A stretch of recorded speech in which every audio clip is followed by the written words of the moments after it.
সুপ্রভাত বন্ধুরা, কেমন আছো সবাই? আশা করি সবাই ভালো আছো, সুস্থ আছো। আমরা মোটামুটি আছি। নতুন আরেকটি ব্লগে তোমাদের অনেক অনেক স্বাগত, ভালোবাসা। চলো, বড়দের প্রণাম আর ছোটদের অনেকটা ভালোবাসা নিয়ে আজকে ভিডিওটা শুরু করছি। আই হোপ ভালো লাগবে, ভিডিওটা কন্টিনিউ দেখতে থাকো। আজ হচ্ছে পৌষ সংক্রান্তি। পৌষ সংক্রান্তির উপলক্ষে তোমাদের প্রীতি ও শুভেচ্ছা সকল আমার প্রিয় পরিবারকে। দেখো, পৌষ সংক্রান্তির দিনে আমার মন খারাপ করে বরের জামা কাপড়গুলো ভাঁজ করে রেডি করে দিচ্ছি, কেননা বর কালকে চলে যাবে।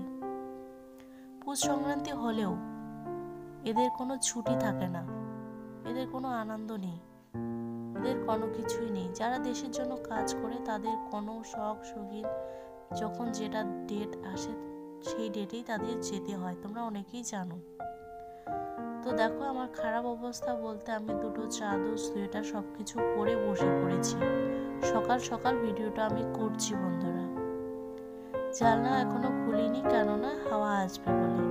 গলার যেহেতু আমার প্রবলেম আছে, আর ঘরের অবস্থা খুবই খারাপ, কেননা কালকে কাপড় চোপড় কিছুই শুকায়নি। আর এদিকে দেখো স্লিপিং ব্যাগ, আমি কিন্তু স্লিপিং ব্যাগ দেখিনি ধরতে গেলে। বিয়ের পর আমি স্লিপিং ব্যাগ দেখছি। এটা হচ্ছে স্লিপিং ব্যাগ প্রত্যেক ফৌজিরই আছে জানি, আমার মতো কেউ কেউ আছো যে এই স্লিপিং ব্যাগ কিন্তু দেখোনি। এটা হচ্ছে একটা ল্যাপের মতো বা ব্ল্যাঙ্কেটের মতো কাজ করে, ভীষণই ভালো। চেয়ার সিস্টেম করা আছে, এটাতে ভিতরে ঢুকলে না আমার দম বন্ধ হয়ে যায়। তো চলো, বরের ব্যাগপত্র গোছানো আমার কমপ্লিট। এবার হাতে হাত রেখে সংক্রান্তির কাজগুলো করছি। আমাদের পৌষ সংক্রান্তির কাজগুলো হচ্ছে কাছাকাছি করতে হয়, তো বড়ি দিকে কাছাকাছি করে নিচ্ছে। দেখো, আমি যেহেতু জলে হাত দেব না, আমাকে মানা করেছে, আর ঠান্ডা লাগলে নাকি গলা আবার বেশি হয়ে যায়, সেজন্য মপটা দিয়ে আমি ঘরের দিকে লেপে নিচ্ছি, আর বরমশাই দিকে কাছাকাছি করছে, কেননা অত একটাও অসুবিধা নয়, যেহেতু আমাদের এখন গিজার লাগানো আছে। আর এদিকে দেখো উঠোনে জল দেওয়া হয়ে গেছে, এদিকে বারান্দা ঘর সবকিছু আমাদের লেপা কমপ্লিট। এদিকে দুপুরবেলা রান্নাও কমপ্লিট। শ্বশুরবাড়িতে কিন্তু দুপুরবেলা রান্না করে বিকেলবেলা মানে সন্ধেবেলা পিঠে পুলি বানায়। আর এদিকে ডাল, আমার ডাল না হলে চলবেই না, আমি ডাল ছাড়া এখন খেতেই পারছি না, যেহেতু গলার প্রবলেম। তারপরে হচ্ছে এদিকে দেখো একটা কবি ঘন্ট এখন তো আছে, আর এটা হচ্ছে লাফা শাক। আমরা কিন্তু আজকে নিরামিষ খাচ্ছি, কেননা আমার জন্যই নিরামিষ খাওয়া হচ্ছে।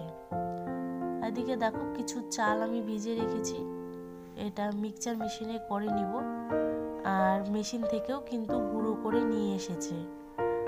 আর আজকে কিন্তু বেশ ভালোই রৌদ্র উঠেছে, আমি জানি সবারই এই রৌদ্রটা কাজে দিবে। তো দেখো এদিকে খাবার দাবার সেরে তারপরে যে পুজোর জিনিস রেডি, এটা যে দেখালাম এটা হচ্ছে তেলুয়া বলে, আমাদের সংক্রান্তিতে পিঠে কলা দুধ এগুলো দিয়ে সংক্রান্তির পুজোটা সেরে নেয়। তো চলো পুজোটা সেরে নিচ্ছি।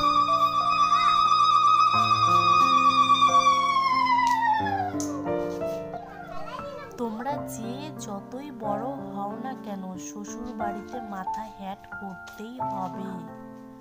এটা কেন বললাম জানো?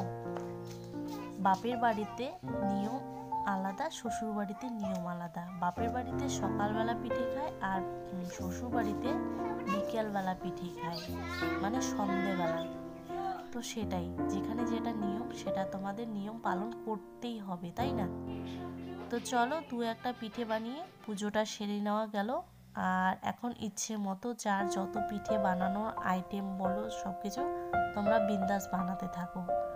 তো মানে পুজোটা দিয়ে দিলে তারপরে কি সব কিছু ঝামেলা শেষ হয়ে যায়, যেহেতু বাচ্চারা আছে তাই না, ঘুমিয়ে পড়বে। আর আমি কিন্তু ভাবতে পারিনি যে এত সুন্দর পিঠে হবে। যেহেতু আমার মন ভালো নেই, সেজন্য পিঠের যে একটা আগ্রহ আছে সেটাও ছিল না অ্যাকচুয়ালি। কিন্তু বরমশাই বললো, আমাকে মানা করেছে যে যেহেতু শরীর ভালো নেই তাহলে কিন্তু তোমাকে পিঠে বানাতে হবে না। আর আমাদের 12 মাসে 13 পার্বণে কিন্তু ফৌজিরা কিন্তু অ্যাকচুয়ালি থাকে না, তো এবছর আছে, তো আমি পিঠে বানাবো না, সেটা কখনোই হয় না, যতই আমার শরীর খারাপ থাকুক আর ভালো থাকুক। তো শরীর মানে আমার মন ভালো করার জন্য ওইদিকে গান চালু করে দিয়েছে, আর গানের তালে তালে দেখো আমি বসে বসে কিন্তু পিঠে বানাচ্ছি। কেননা গ্যাস ওভেনটা আমি একটু নিচে করলাম, বসে বসে পিঠে বানাতেই কিন্তু সুবিধা। দেখো পিঠেগুলো হয়ে গেল, আর এদিকে সিঙ্গারা বানিয়ে নিচ্ছি। যেহেতু দুপুরবেলার সবজি ছিল সেটা ভিতরে দিয়ে, এটা আমার জন্য। আর আতপ চালের তো পিঠে খাওয়া আমার বারণ।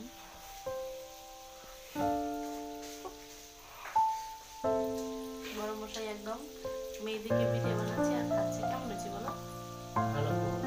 সিঙ্গারাকে কি খাবে? চলে আসবে পৌষ পার্বণে পিঠাগুলি। কেন ও আসুক, সবাই আসুক। তোমার আসলে তোমার ভাবটা কমে যাবে না? বেটিকে ঘুম পাড়াইছো? চোখে কাজল এসে আছে। চলো এই যে দেখো, এই যে পিঠে বানিয়েছি।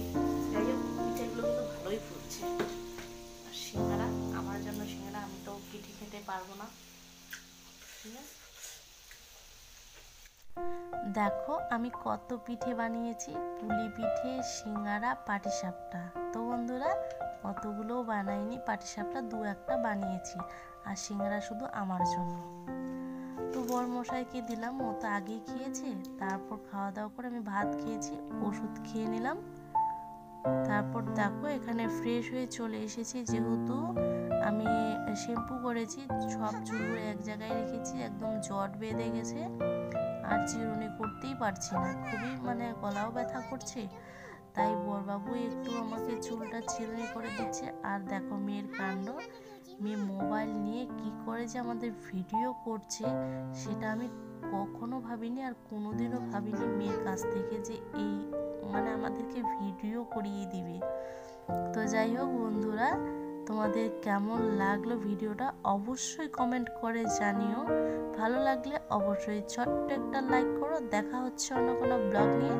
সবাই সুস্থ থেকো, ভালো থেকো, টাটা, বাই বাই।